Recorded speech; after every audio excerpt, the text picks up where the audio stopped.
interviewing Torgeir Bergrem. That's good. Was that good? Yeah, that's good. Fuck yeah! That's the way to start the show. As always, Danny Cass and Brittney Palmer. How you doing, Britt? I'm doing good. How you doing, Dingo? I'm good. That's good. I'm alive. I'm happy. We love that. Torgeir's here. It's like this is the time of the year when the snow starts to fall, and then the snowboard movie premieres start to happen. Yep. Right? Yep. So, like, are you more excited that summer's over and you're getting back into winter, or are you bummed that summer's over and you're like, I gotta go back to work? No, it's kind of weird. In the spring, you're glad that the summer's here, but now you're kind of starting to feel the itch again, and I'm excited to go snowboarding. I'm excited to put on my layers and get out there, you know? So we just saw the teaser for Temple of the Dawg. Yep. Which is coming out like right now. Literally right now. Literally right now. As we speak. Yeah. As we speak. Are you excited for this premiere tour? Yeah, I'm excited for it. It's my first ever solo video project. So it's kind of just like... A lot of pressure. Yeah. People they have to show up just because they want to watch me snowboard. You know? Like normally you're part of a movie with other riders too, but now it's just me, which is weird. Do you feel nervous at all? Yeah. Yeah. 100%. So instead of having a video part, you have an entire video. Well, I mean, it's a long video part. good. It's just a long video part. It's just a short movie. It's a really short multiple movie. songs. No, it's just one song. One song. It's a long song, though. Okay. Yeah. I don't know if we're allowed to talk about it. Well, we don't want to give away the song. Because I don't think the song's in the teaser. Oh, no, it's not. No, so don't talk about it. Yeah. So don't give it away. Is there a short teaser then? Because It's a short teaser. Okay. Is it like it's one of the? Is it one of those teasers where you don't show all the landings? We don't show any landings in the Okay. teaser. It's the proper teaser. It's not a trailer or a snippet of the movie. It's just A clip. a clip. I like slam reels. Do you have a good slam reel in this one? We have a slam reel. What's and a it's, slam reel? It's when just you crash. It's all the different crashes from the year. Oh. Yeah. You'd have a good slam reel at the end of the year. I would actually. You'd be surprised. I don't fall that much. But that just goes to show how much like I am very reserved You're on holding it. back. I'm holding So back. Brittney actually does snowboard quite a bit, but Brittney is more concerned about how she looks than how she snowboards. Yep. Bullshit. Yeah, no, you are. You send me like videos of you snowboarding. And you're like, how can I look cooler? Yeah. And I'm like, put She your runs a arms wide down. stance. Because So- I do run a wide I respect stance. that. I still run a wide stance. Because They here's the laugh at thing: me. looking like you know what you're doing means you know what you're doing. So looking cool doing it is like I feel like it goes hand in hand. It is like, kind of half the thing. It is half the thing. Like she clearly knows what she's doing because she looks cool. Because looking like See, knowing how to snowboard looks cool. one- You look like a snow bunny. One tip That's to what I'm look trying to cool, do. though, I feel like, is baggy Why can't I have pants. both? But Why yeah. can't You have, see, because like No, I wear wide one pieces. stance and tight pants. Yeah, you can't. Yeah, that's one of the Anything things. that rhymes is usually kind of bad in snowboarding. Yeah. Wide pants, tight stance. Yeah. Well, Wide I have stance. tight pants See? and a wide Tight. stance, and I still make it work. I feel like you're pretty you're neutral. I feel like all Norwegianers, like throughout history of snowboarding, like we were talking about Terje in a meeting yesterday. Yep. And he was always like, he never overdressed or underdressed. He was pretty, Stolle's pretty, Yeah. you're Pretty medium, yeah. They're not trying to make... They're not trying to floss and they're not trying to underdo it. They're not like, they're just kind of like good looking people that dress somewhat normal. But then, we just kind of blend in. Right? Yeah. but how can you separate your years apart? I was That's thinking about why that on the way I down. feel like you need to like let your riding do the talking. Oh, kinda. see, So here it's in like, America, it's all about what we wear most of the time. Well, yeah, you can, yeah. yeah, Dingo. Whoa, he used to dress cool. I You used to dress So you- super cool. Thank Well, you you. still Thank do, you. though. You Thank still you You have very a much. boot that just came out. Yes. You have I a just boot that just came out. Yeah. dropped a sick boot with It is. Vans, which is in stores right now, but it'll probably be sold out within the next 20 minutes Yep. because they only made like 400 pairs. I got a pair like a year and a half ago. I wasn't on Instagram about them. I got them before Danny did. There you go. He actually did, yeah. I'm trying to pull up something here that I saw of you. Nope, that's not you. What did you see of me? Well, no, me and Danny were having a conversation. Obviously, we've been around for a while. Yep. And you ride for Sessions. No, I ride for like there's a board shop called. Section. Oh, okay, yeah, because you're on Volcom. Yeah. Yeah. Okay, that makes sense. There's a board shop, Sessions 1988. Yeah. In That's what it is. Oslo. It's in Norway. It's yeah. Norway. It's a Norwegian board Local. shop. Yeah. its address here is. We'll stop by there. Where is it? Norway. They have a few different shops, but they have one in downtown Oslo. Downtown Oslo. Yep. There you go. Stop by. Sessions 1988. We were talking about that. So no, you're on Volcom. Yep. Been for 16 years now. Jeez. Like 17 years. That must feel good. Yeah. Any good Pat Moore stories? Good You're like, I hate that guy. No, I mean, like everyone keeps saying that Pat Moore always like eats shit in all of his video parts. You see, like he has like temper tantrums because he like falls so much. He's a hothead. Yeah, we went to Japan and I didn't see him fall once. That was like super disappointed that I didn't get the Pat Moore experience. Yeah. You know? But he was like, He's a chowderhead. Is he a chowderhead?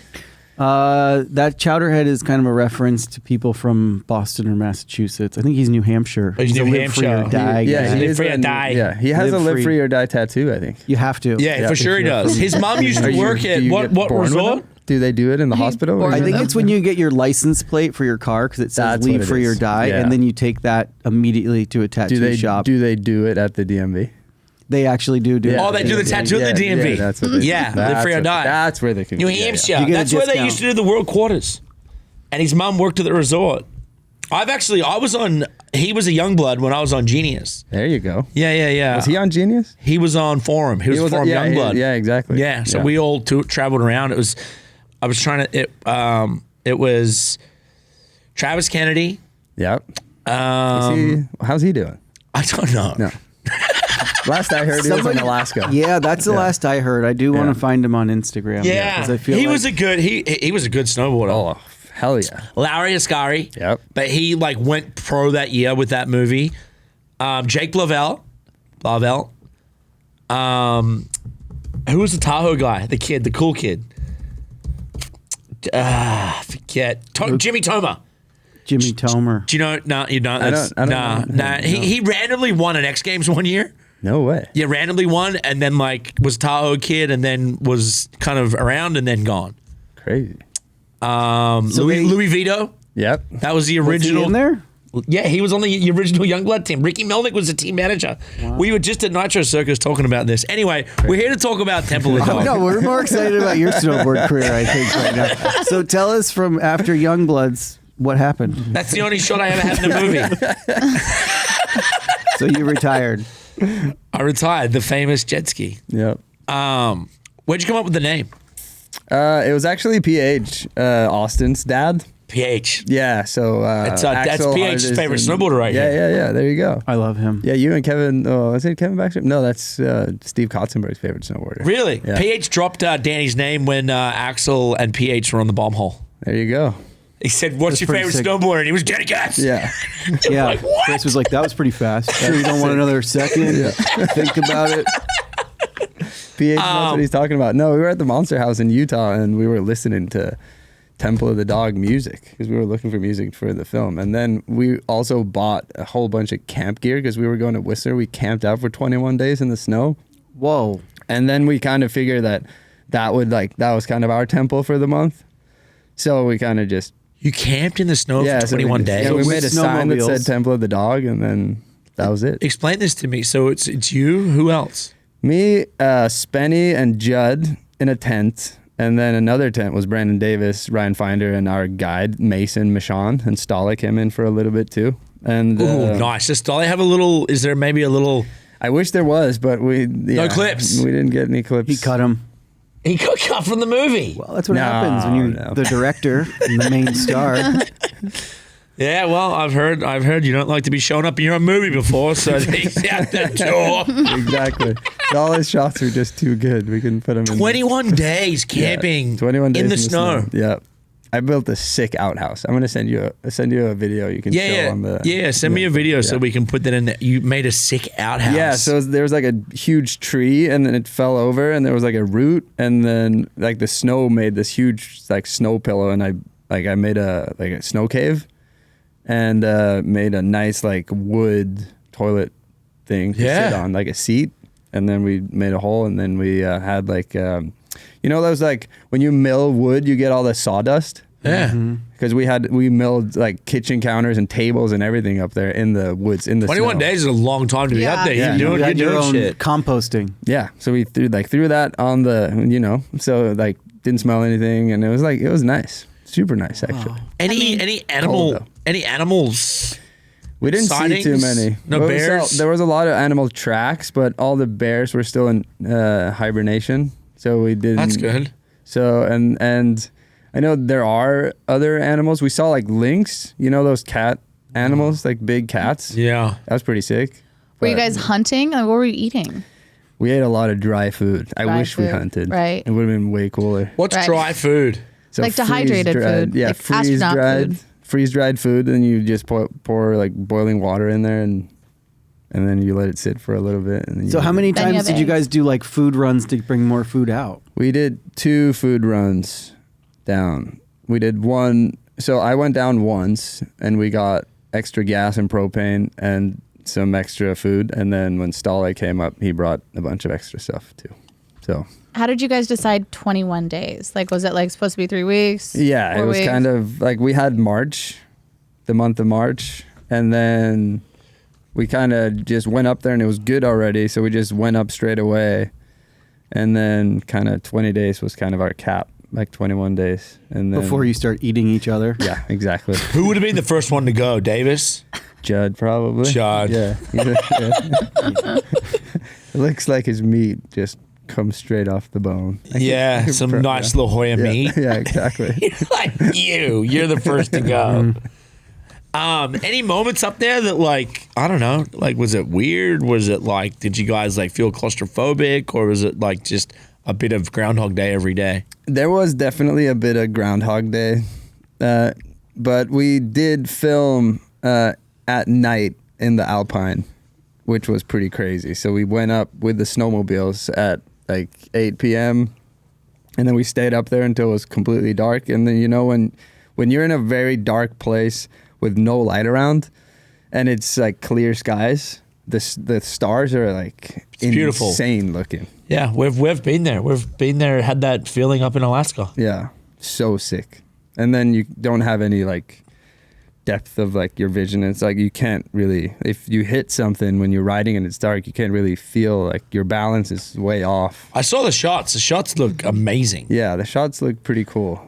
So would you guys build the jumps during the day, or was everything done at night? We did, most of the stuff we did at night was just natural stuff and just like small pillow lines and Pow small turns. drops and pow turns and stuff like that. So we didn't really build too much for that. But yeah, so the small things we did set up, we just patted down at night.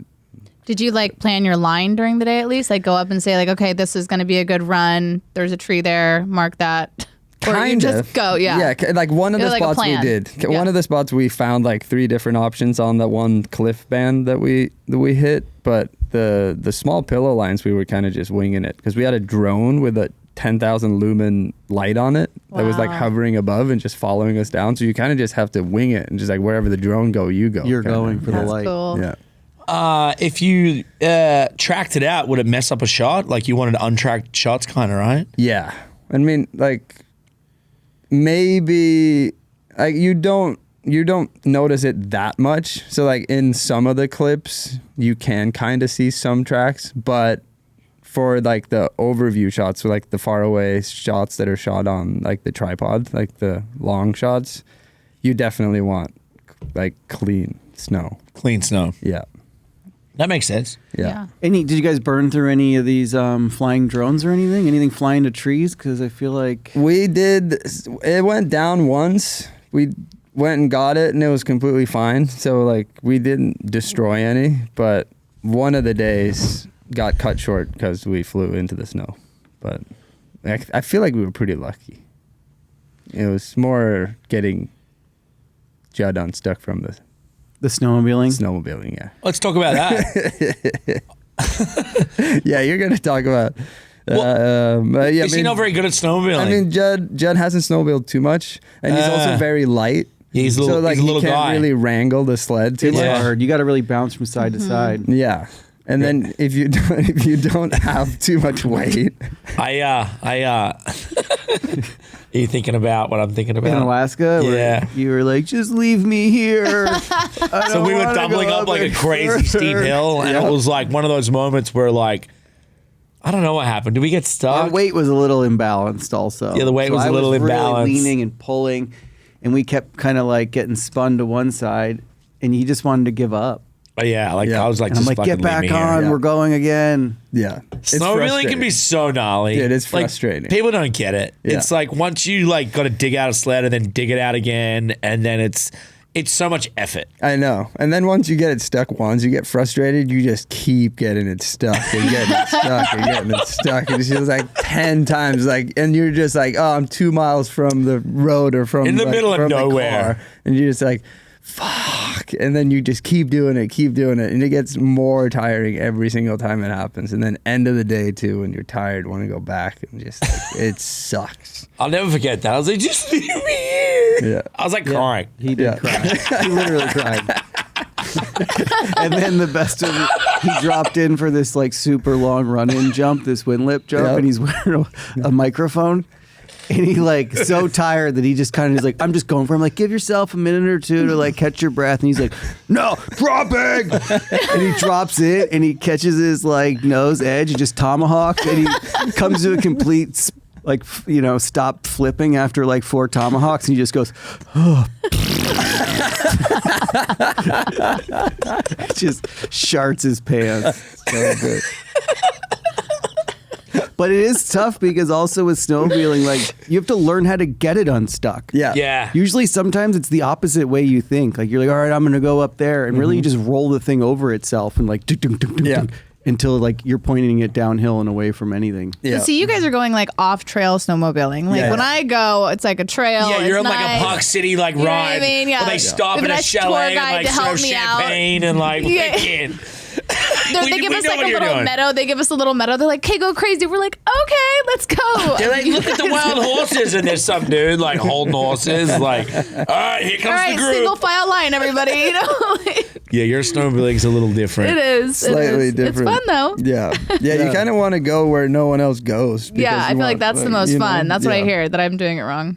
But It's not the apparently I'm most doing it fun. right because you guys are making it sound. Just get like as lost as you possibly can to Yeah. find something you're Yeah. looking for. Yeah, exactly. Any good Spanish stories while out on this camp mission for 21 days? Oh my God. I feel like that's a There's TV so show. much. Just like the amount of like work he puts into getting everything ready. He like, I think we spent, what was it, like maybe 17 grand or something on camp supplies. How much of it did you use? Like, I don't know. Like, I have no idea. Like, Half of it's still in his truck. yeah, probably. Like, it's crazy. That dude it just like does all the research. He's like, no, Yeah. we have to get this tent from Alaska shipped down. And it's like, why can't we just get a normal tent? No, we need this one. And it's like, and it's like all in his head. And it's just like, that's the only one that's like ever going to work. And you see all these other videos of people doing the exact same thing as us with the fucking tent from REI, you know? But, I mean, he's a fucking... I have a question. Does he have backup filmers? We kind of, he has backup cameras. so we like set up like angles. You ever see the marching one-man band? Yeah. That's Gimbal pretty God. much, yeah. And then like, oh, Jed's jumping, then I have to go and be angle, you know? Yeah.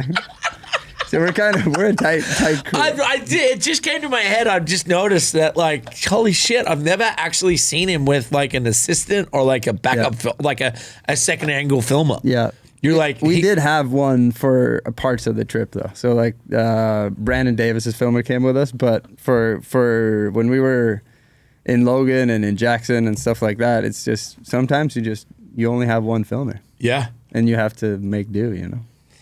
I mean, if you only got one filmer, that's probably the guy to have. Yeah. Yeah, I mean, he's a psycho. The Gimbal God. Yeah. He's sick. He is sick. Yeah. The music of this movie. Mm-hmm. Where did the inspiration come from? I've always been a fan, you know. We can't actually say what it is because they don't know. So It's the band that I've listened to the most in my life, I think. could you play music? Do you play guitar? Yeah, I played guitar since I was like 12, I think. Right. Yeah, so I played a lot of guitar, and I was in a band when I was younger. and like obviously super influenced by like 80s, 90s metal. And then obviously skateboarding as well. I feel like most Norwegians are all the same. Yeah, probably. Good looking. I mean, there's They quite a skate, they difference. snowboard. They're always very talented at many things, Yeah. but style is kind of a little bit different. Who's top five? Acquired Who's top taste? five all-time best Not Norwegian? acquired taste. I just mean like there's a backside style, there's a frontside style, Yeah. and then there's just like there's not very many loose styles though. In I'm trying to think. Except Norwegian riders? one. I Mikkel think- Bang, Yeah. Ståle. Ståle, I mean, yeah. Terje, obviously, ground zero. Yeah. And then you have like the Torsteins and the Andreas. Torstein, like, Andreas for instance. Wig. Yeah. And then you have JP. Solberg. Wow. Like he's like my style idol. That's Yeah, what me I, too. like, look up to when I was younger.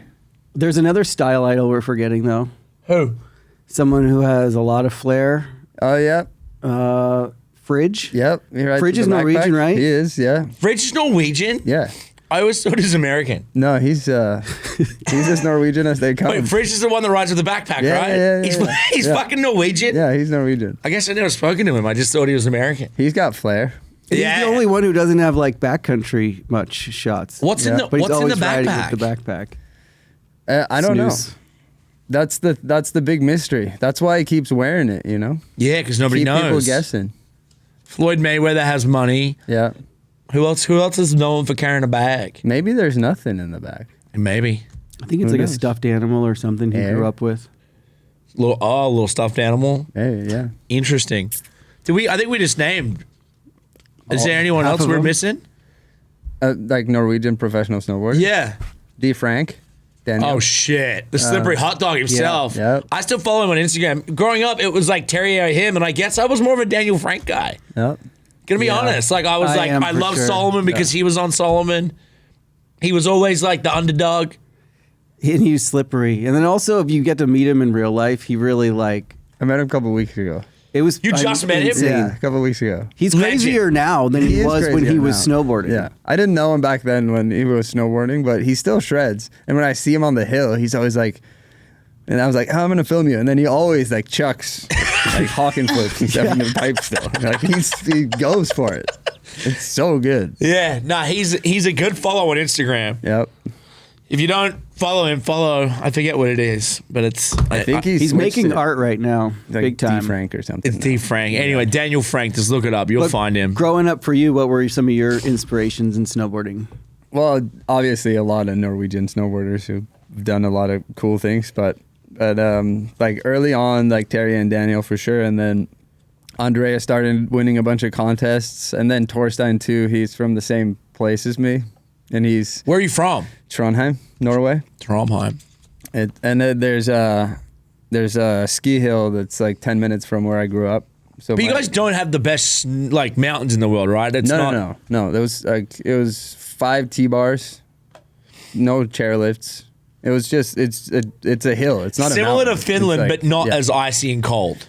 pretty much just as icy and cold as. So basically Finland. Yeah. Yeah, I've Pretty always wondered similar, that yeah. because like no one ever like goes to Norway to go snowboarding. No. Yeah, well, you go there for some legendary park stuff. I mean, is Hemsedal like the biggest resort? Hemsedal, built up yeah, in Norway? Hemsedal is probably the biggest one. Yeah, Hemsedal and Trysil, like the 2 biggest resorts. Yeah, And then, like, if you go up north, the terrain is insane. Like, you've been to Arctic Challenge up there. Yep, like, Lofoten. Yeah, it's like insanely beautiful up there. you want to know the only Arctic challenge I ever went to was in China. What? Yeah, they did a quarter pipe in China. I hosted it. Jesus, I never heard of that. He speaks Chinese. Do you really? Terje put it on. Not very good. Can you say something? Nah, I can't actually. I speak fluent Mandarin. You didn't see that one coming. No, they did the Arctic Challenge there in 2006. I hosted it Is with. that Arctic Challenge or Aaron Style? No, it was Arctic Challenge. Oh, wow. Crazy. I've done Aaron Styles in China, but never. Arctic Challenge. No, this was like Aaron Stahl was the big air. You obviously competed in that series. Yep. How was that? Because I feel like I went to a few of those, and they were done really well. Yeah, It was super like fun. It was like I remember at that time with Mick Morris and like the whole kind of crew. You guys were all kind of coming up, and it was like a bit of a traveling like rock star circus. It was pretty cool. I remember I only went to the ones in LA, but the ones in China look cool, and it was just a spectacle. Yeah. No, 100%. They put us up in nice hotels and like, yeah, it was super regulated. There was a lot of like guards and like military everywhere and stuff. And I don't In China. Yeah. It was super weird to like the crowds weren't close to you. Correct me if I'm wrong, but like, was it where the Olympics were? Yeah. Bird's Nest. Yeah. Yeah, Because yeah. I remember seeing those It's like big stadium that art like it big looks like stadiums, and then it looked like a plant of some sort. yeah, it's like almost like a spider web almost. And it was like a built-in jump, like that jump they used for the Olympics. Correct me if I'm wrong. Oh no, that's a different one, but that's like pretty much the same thing. But now that jump is still stationary there, so like the Chinese team can go there and ride that jump every single day of the year. That's if wild. They want to. They're actually starting to get pretty good at snowboarding. I noticed that. Like, Ming? Dude. No, you're good. I mean, The Man. Chinese. He's Oh talking about yeah, the Ming sorry. man. no, Ming. Yeah. Ming. Yeah, not, Ming. not me. Ming. No, Ming. Ming man. That dude. Not me, Ming. No, yeah. He's like, Right? yeah, insane. And then I noticed too, like when the last Olympics came around, that there were a lot of Chinese people. They didn't have the best style, but like in halfpipe, I watched it and I saw it was like a lot of the Americans had already qualified or whatnot, but it was a Grand Prix in Mammoth, and I noticed there were a lot of Chinese guys there competing, and they could spin. They were spinning. Yep. They can Yeah, spin. there's another one that's like worthy of following. Wang Man. Whoa, Wang. Oh my God. Sorry, I feel so bad saying this, but His it's name like is Wang. he'll try any trick, and it Yeah. doesn't matter if it's 4 feet off the ground. Yeah. Like his Instagram is built on him doing really impressive tricks, but also these tricks going wrong. Yeah. And like just dying, like slam reel stuff. Slam That's reel. yeah. Slam If you don't reel. know what Slam reel. if you don't know what a slam reel is, you should go follow Wang on All right, Instagram. I'm following he has Wang. good. Yeah. He has good slam reels. You also competed for Norway in the Olympics in South Korea. Yeah. How was that experience? It was cool. It was cold, very cold, but and we were there for a month, and the slope style was in the beginning and the big air was at the end. And So we you had- were there the whole time. Yeah, we were there for like 25 days or something like that. Did you do the 26 opening days. and closing ceremony? Pretty much. Like, dude, it was like we were there for we had 4 days of competition in the beginning, and then we had like 2 weeks off, and then we had another block of big air contest at the end. It What'd was you do in the off crazy. time? Nothing. That's the problem, because like you could leave, I guess, but then it might have been hard to come back. So we were inside of that Olympic Village eating the same food, because there's a 24-hour food court in the Olympic Village where you just go and they give you food, but the food isn't the best. Right. So it's just like you're just in your room or at the food court and just kind of going crazy, like gnarly cabin fever for 4 weeks. Wow. Yeah, it's not like the Olympic circus that you see from the outside. It's like you know. Like, It's not as fun as it really should be. Yeah. No sex and condoms. Well, the winter one's different because you're like locked away at some mountain village sometimes where Yeah. like all this fun action's going on in the city, and they're like, well, you can't really go there. Exactly. I feel like the Summer Olympics, Olympic Village might Way better. Pops go off a little harder. way harder, dude. If you go to Rio and have an Olympic Village in Rio de Janeiro in Brazil in that the summer, sounds pretty dangerous. Well, like, they got the France is coming up. yeah, true. Paris, Yeah. Paris. And then Italy, that'll be fun. So like Just going throw back, Italy in there. Danny's a homeowner in Italy now, so he like throws it in there. Yeah. every once in a while, I try. Nice. So wait, so like, but for you, like in that setting, because I know like big air and slope style is different. What would you rather do first? I know we want to get it closer together, but would you rather do big air first and then slope style, or slope style and then big air? It's a good question. I don't think I've ever thought about I it. don't think they've ever asked anyone No. before. They don't ask anyone anything. Yeah. They just make decisions and tell you this is what you're gonna do. No, I think slope style first, maybe. That's the one you want to do best at. Yeah. You know, that's like if you win slope style, you're like, legit. Yeah, If you win big air, sometimes you get lucky. yeah. And then some, like a lot of people can do 2 tricks. You know, like you only have to do 2 tricks in big air. To win at the Olympics. Yeah. That sucks for you guys. Back in our day, you only had to do one trick. Yeah. Literally, you could have a cab 900 Yeah. and win literally $60,000. Stefan Gimple. He won a lot of Seriously. them on the Cab 9. That's it. Dude. And I look insane. back at some of those days and I'm like, I can't believe I didn't just do that. Yeah. Or like, why didn't I just go cab 10? I would have Yeah. blown everyone's mind. Exactly. Blowing I everyone's was only mind. 17. It could was have harder. two then. houses I in don't know Italy. why it was harder at that time to do a cab 900, Yeah. but apparently it was. Yeah. Well, it's just progression, man. Nobody had ever done it. So it's like the evolution of it. Yeah. And then, I mean, a question for you, and I think it's really cool for your transition. And then to be, you know, obviously out in the backcountry and you know, I think that's what happens in snowboarding. You've been snowboarding since you were a kid. You Yeah. said you've been on Vulcan for 16 years. Yeah. So you've been sponsored 2006. over half your life. Yeah. So you grew up on a fucking snowboard. Yep. Grew up junior competing, Yep. junior worlds. I did my first European Open when I was 14, I think. 14 or 15. Yeah. Yeah. So you competed Yeah. your whole life. Yeah. Made it to the Olympics. Mm-hmm. You got a bronze in X Games. Yep. 2000. It's not in front of me. 2017. Oh, it is. Yeah. 2017. Yeah. Probably At- right. Yeah. You got bronze in Norway. Yeah. That's a big deal. That was pretty cool. My grandma came to watch. That's actually awesome. Yeah. Yeah, that was sick. That must have been a fulfilling moment. Yeah, that was sick. Super cool. Like that, because that day I had slopestyle the day before. I got fourth. Ooh, that sucks. Yeah, and then last run I knuckled the last jump, and I hurt my heel. You know, you get the heel bruise. Heel bruise. Yeah, not very comfortable. And then the next day it was hard to walk. I couldn't really put any weight on the heel.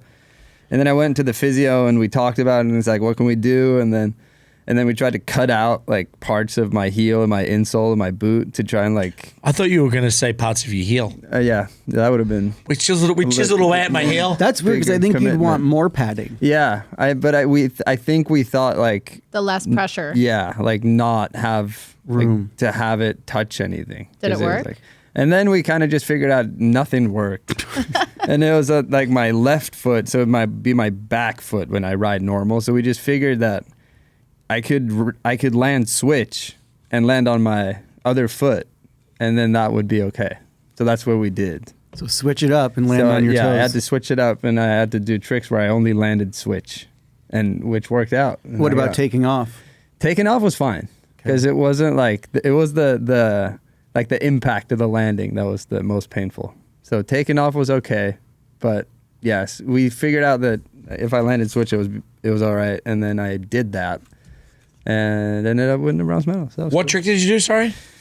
I did a cab triple cork 1440. Okay. Okay. Tell what is that? Break Yeah, it walk, down. Hold can on. you walk Brittney? Walk me through Girl that one. math. Walk Brittney Please through that. Girl explain. math. Hey, this is why I'm here. I'm asking the good questions. Yeah. What is that? So you go switch, which is the opposite direction. Got it. That's going backwards, Britt. Yeah. Other foot forward. and then when you take off, you pretty much go I love seeing his eyes see himself go. He's looking at backflip it. with an extra 360, basically. Triple backflip Kinda. with an extra 360. Yeah, but you kind of like So this intertwine them a and little that. bit. Yeah. Sick. And then you land switch. And you land switch again. And are you Oh. going off of heels or toes? That's heels. Heels. Yeah. You can't do that off your Heel. toes. One heel. Well, I could. guess you could be a todio. Yeah. A Toyo? That would be even. That could be cool. That seems actually. dangerous. Daniel Frank would respect that Yeah. big time. That's true. Yeah. Okay, here's a question I have because it's kind of like, blows my mind where like when you first started competing even, right? You're 15, 16, you're looking up to some of these amazing riders who are like literally doing 1080s. Mm-hmm. At what point did you like blow past the limit you even imagined for yourself to the point where you start basically joining this race of progression to new tricks? Yeah. I think that when I was 15, I did, because we were watching video parts, and when like in my group of friends at my local like hill, we weren't allowed to learn a 720 until we learned all the 540s. So like we had to like do the steps, And then I learned all the 720s when I was like 15, and I started doing 900s. And then that's when people were doing 900s and 1080s in contests. And then that's when I was kind of like, oh, maybe I can, show up at a contest and actually do okay too, you know. But at that point, when you were 16, like, what was your dream trick you thought you were gonna learn? Like probably a double cork, maybe like a front 10 or a back 10. Yeah, that was like the top. That's what. And then you learned that. Yeah. And then added a whole nother flip and a whole nother 360. Yeah, actually. Well, this is years later, but I think like so. Then all the triple corks came around, and then I think Torstein did the first one in 2010 or something like that, 2011 At that Norwegian camp. Yeah. No, he was solo. Wasn't it at the It was at Folgefonna. They had a film shoot, and then I think he was just feeling it, and then he didn't kind of tell anyone. It was just like you need to film this, and then he started trying it. And he did Dang. it. Yeah. What a savage. Yeah, so gnarly. But then like 3 years later, I think we were in North Star, and I did a 1620. And I think that was the first 1620 ever. Flat or corked? Backside, like semi-corked backside 1620. Wow. How? Yeah. Sorry, front side or backside? Girl math? Backside. You spun regular backside? 1620? Yeah. So you land and Landed switch. switch, yeah. Big. Holy Big shit. spin. Big spin. And double Huge. cork. Yeah, like triple, like Triple. Yeah, you know, like kind of Okay, like triple. not really like it wasn't like upside down, but it was definitely like a little out It of wobbled. axis. Yeah. So like when you were 15 and you had your crew, were you guys just holding each other accountable, or did you have like a leader, like a coach? Like what No, was that? never coach. I've never had Just a coach. all of you guys just rocking it together, like do the levels, do it right, Yeah. and just held each other accountable. Yeah, everyone. It was like It's very Norwegian. Yeah. Yeah. And you said It's you very never had a simple. coach? no, like when I ended up getting on the national team, that's Yeah. when I first got a coach. But it was never a coach, like in the traditional sense of the word, where your coach is actually teaching you how to do things. Mm-hmm. It was more of like a just buddy that kind of booked places to stay and just like Like a tour manager. Basically, Yeah, tour pretty much, manager. Yeah. Well, at that point, they're Yeah. doing tricks that have never been done. So, Right. you know, I mean, Yeah, I mean, you know, like you coach people in the pipe and I book hotels. I mean, No, Book I mean, hotels and the first person to do back-to-back 1080s and a half pipe in a contest. exactly. Yeah. No, but like The progression of it. You like to some extent, obviously, you can see what they're doing wrong for sure. Like if you see something that they're doing, and then you can see like nuances of things they want to change or whatever. But it's not like if you're coaching dudes now, like it's not like you've ever done the trick that's I'm not that they're gonna doing. teach them how to take it from 16 and 18 Yeah. on a feeling level, but on a watching level. Yeah. And, you know, like simplifying for them to be like, hey, well, this is the easiest grab. You should go for this one and then Yeah. learn it and then try it a different way. Yeah. But I also feel like a coach is like, I mean, like for the moral support aspect of it, like kind of, you know, helping them. No, that was great. You did a good job. Like, right. To like boost the morale. Yeah. Boost morale for sure. We love like, that. Like nice, good team morale is like the most important thing I think for a coach, especially when you like for us growing up around people kind of coaching each other. Mm-hmm. Like the best thing a coach could do for us was to just like facilitate us just keep progressing ourselves kind of. Do you think that like in your group, was it like a competitive, like were you were more supportive than I think competitive in nature, or did it get to a point where it started to be like, this is one man kind of thing? Well, I mean, I think like healthy competition, Yeah. you know, like everyone's happy with like other people becoming better. But it's also like you want to become better. You want to become better than the next guy, but you also want the next guy to be better so that you can progress more, you know? Yeah. Like it's one of those things like when you're competing, it's like, good luck, buddy. I wish, like, I hope you do as well as you can do. But not as well as me. No, but that's the thing. I want to beat you regardless. Right. You know? Like, I want you to do the best that you can do, but I'm still going to try to do better. Yeah. You know? Like, I love you that. know, like, I mean, that's it's healthy. Yeah, right. I mean, you don't ever want to like win or beat someone without competing your best. Like, Exactly. and truthfully, you know, like you're always there just to like one up yourself, which Yeah. is really winning in that sense. I don't at think that anybody level. wants to lose. No. Or get second. Well, it depends. I mean, if you're riding your best, Danny's two-time sometimes- Olympic silver medalist. Sometimes second At That the is is Olympics, bad, at the yeah. Olympics, it doesn't That's fucking incredible. matter. To be honest, Just to be there. To be honest, in competitive sports where there's a podium and it's highly at the level these guys are at, X Games, Olympics, getting on the podium is winning. Yeah. And then it's third, second, fourth place sucks. Yeah. Fourth place in competitive is like, remember when Giacomo got fourth at the Olympics in Italy? Oh my God. It was No one so sad. remembers besides him. That's the hard part. Oh, I do. I was bummed for I him. In remember Italy, too. it was like the crowd was there. It's not like he didn't deserve to be on the podium. It's the way that cookie crumbled that day. It's like Danny at the first Olympics. I thought Danny should have won, but Ross Powers did this massive backside air that like Out of nowhere. Out of nowhere, he went like 20 feet, broke did. the That world was so record. big. Huge. I'd never seen anything like it. No, That backside air was but that's what won him the gold medal. Yeah. You know, Danny did a more technical run at the time. Probably should have. You know, it is what it is. It is what I it just is. watched that run like 2 days ago. Sage just Yeah, posted it, and yeah. I was literally like, I didn't even remember what I had done. I was like, damn, that was a pretty good frontside was- air. I didn't even remember it. Yeah. It was like 22 years ago, and you know, it's pretty wild because it's changed so much, right? And even at that time, it was like half straight airs, half this. Yeah. So it was like, But how cool is a straight air, like, or two straight airs in a run? It's sick. It doesn't happen anymore. yeah, if you're good at doing straight airs. Yeah. But that's not everyone's total strength, you know? Is that why you did alley-oops all the time? In air to fakies. Yeah. 'Cause I was like, please, not another backside air. I can't even do a method. You know? I've never seen you do a Oh, yeah. I did one in that video, and I was like, oh, wow. I was just telling kids last week that I've never done a method. There was one. My question for you is the progression of it, and this is going back to big air or slope style. Mm-hmm. Where does it end? I don't know, dude. Like, is it? Because if I was to, I couldn't call a snowboard. There's no way I could call. I could probably call a pipe competition. Yeah. There's no way I could call a slopestyle run. No. Absolutely not. No, that's the thing for me too, because like I'm pretty into snowboarding, and I feel like I know a lot about snowboarding, and I still have to rewind and like look at the slow-mo to count now because they're spinning so fast. Yeah. So a couple X Games ago, I don't think it was last year. I think it was 2 years ago. Rene did a 21. In 1980, I think, at 60 the or big air. something. something like that. 1980. Yeah. Right? Yeah. He did it at the beginning of his session. yeah. And I feel like he got fucked He because did, for sure. the judges aren't going to start bumping up higher scores until the end. Yeah. And it was mind blowing because that trick had never been done in competition. Yeah. But yet he still didn't win or podium. Yeah.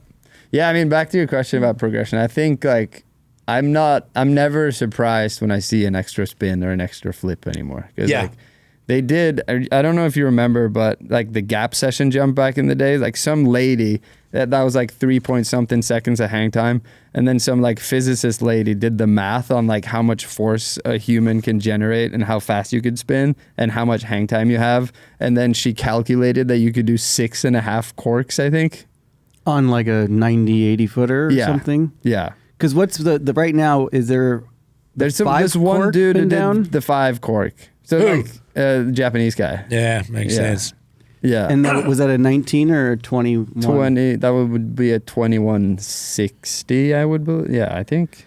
I mean, I feel like once you go over 2160, you're going to land and you're going to be in a whole different time of Quantum universe. error. You Yeah. know, you're going to be like, wow, I'm back in Just the disappear. 80s. Yeah.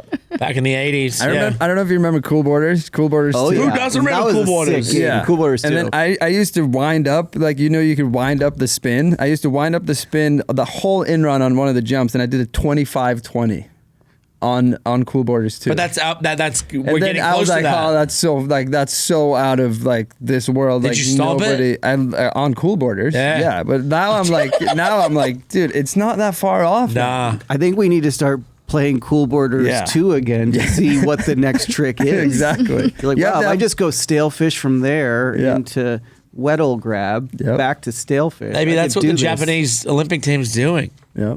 Maybe. You looked up to Travis Rice. Yeah. Yeah? Yeah. Big influence. Still do. Yeah. I mean, who doesn't? He's gnarly. He was one of those guys that, like, we've known him since the first time I met Travis was in Steamboat Springs. Yep. And he showed up, and he was in high school, and he had pulled up jeans over his belly. He was tucked in. He had a cowboy hat on. Nice. And then later on that night, he left the car in a ditch.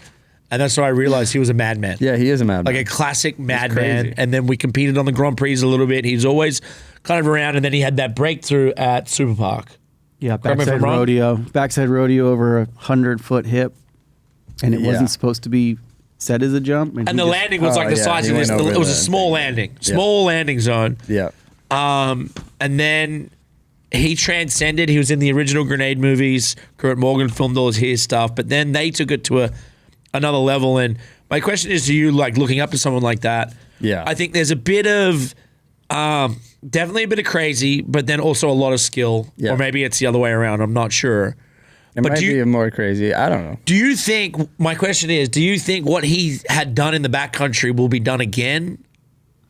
That's a good question. I always wonder that because I feel like the peak of those movies were like the peak of a madman in the middle of his like craze and his era. Yeah. And it was like what he was doing was seriously insane. Yeah.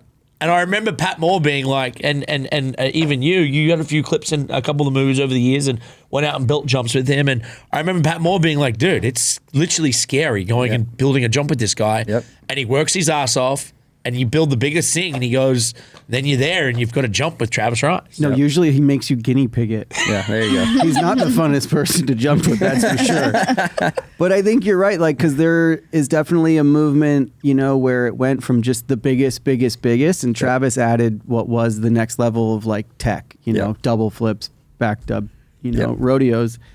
And now I feel like we're seeing these bigger tricks being put down in the backcountry, but it's not really about like, are people still after just hitting a 180-foot jump? I think, like, for me, that's what I looked up to when I was a kid, and that's what I kind of want to do. So, like, I want to hit big jumps and do big tricks. That's, like, because I feel like now there's a few who still do it, like Sage and, like, Nils. They hit, like, a big one in Jackson. They hit Chad's Cap again this year, and, like, they still hit big jumps. But I feel like a lot of movies now have smaller jumps and it's more focused on different things than the actual just sheer size of the jump. Yeah. And I think that there's definitely room for someone just going bigger. Yeah, I mean, well, look where like Mods kind of left it off in Hemsedal, right? know. Where he went and set the world record frontside three at like 160 Shout out to feet. Yeah. And I remember going to hit that jump with him in standard springtime one time. And we were with Mark Landvik, who's like backcountry wizard. He'd already finished his video part. And we were all out the night before during the 17th of May. Maybe you've heard of it. Oh, yeah, I've heard of it. Of Norway. Heard of it, have you? Yeah. But we spent 17th of May in Norway in like 2012 or 11 or something around there. But anyways, before going to this jump, because it's so fucking big. I mean, that Hemsedal kicker is like no other. Landvik broke down and started crying because he didn't want to even hit it. Yeah. And we're like, don't worry, you don't have to, but like, we're going. Yeah. Like, I need shots. Yeah. So I feel like there needs to be like, these tricks need to go to that jump in a resurgence where it's like 120 plus. Yeah. And just perfect giant kicker. Yeah. That's kind of where I want it. You're going to make it happen? I mean, I would like to. I love this conversation right I would now. like to hit big things and do big tricks on big jumps. Yeah. Like I got to hit that and it was so funny because I was with Mods. Yeah. You've met him before. Yeah, yeah. I call him the Prince of Norway. Yep.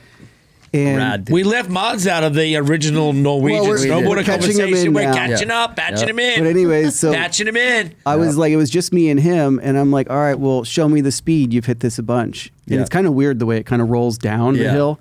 And he just Euro carves all the way down. Yeah. 15 turns and then just comes up 2 board lengths short on the knuckle. Yeah. And he comes back up and I'm like, what do you want me to do with that? Yeah. Like, I'm not going to just like follow that line. I'm like, just give me one more, please, to show me. And it was such a sick session. I mean, definitely will always stick out in my head as like the scariest and biggest jump I've ever really hit. Yeah. Did you need more speed than he did? I couldn't, I mean, he really didn't even show me a line. No. I just remember going like a quarter mile into this thing. Yeah. Because I remember when we were in Hemsedal on this, like the shoot at the bottom jump. I don't know if you ever hit the bottom jump. That's like, there's just like a short, super steep in run. And then it goes into, it's like the bottom of the après ski. bottom of the No, I lift. haven't hit that one. So, and then there was a contest on that jump. It's like a 90 footer, like pretty big, but not like the top ones. And then we were sessioning it And then he just comes out of nowhere from the trees behind it. I don't know where he came from. I know where he came from. Like, Yeah. it was like he was smoking a pipe with Toman. Yeah, that's probably what he was doing. But we were on this like T-bar and it was like sessioning, and then he just comes out of the trees and he just kind of like, he just goes down like probably like 50 feet below where we're starting, going straight line from. And then he just looks up, looks down, and then he just like starts cruising down to the jump, hits it perfectly. And I'm just like, dude, it's like, how did you hit that with like half of the speed that I needed? Crazy. You know, like it's gnarly how much speed he gets. Yeah. I think it was his mental game to mess with Probably, everyone. yeah. It was got me. I was like, I'm not accepting that. Hit Yeah. it again. Like, I'm not coming up 3 board lengths short on this thing. Yeah. Did Landvik hit the jump?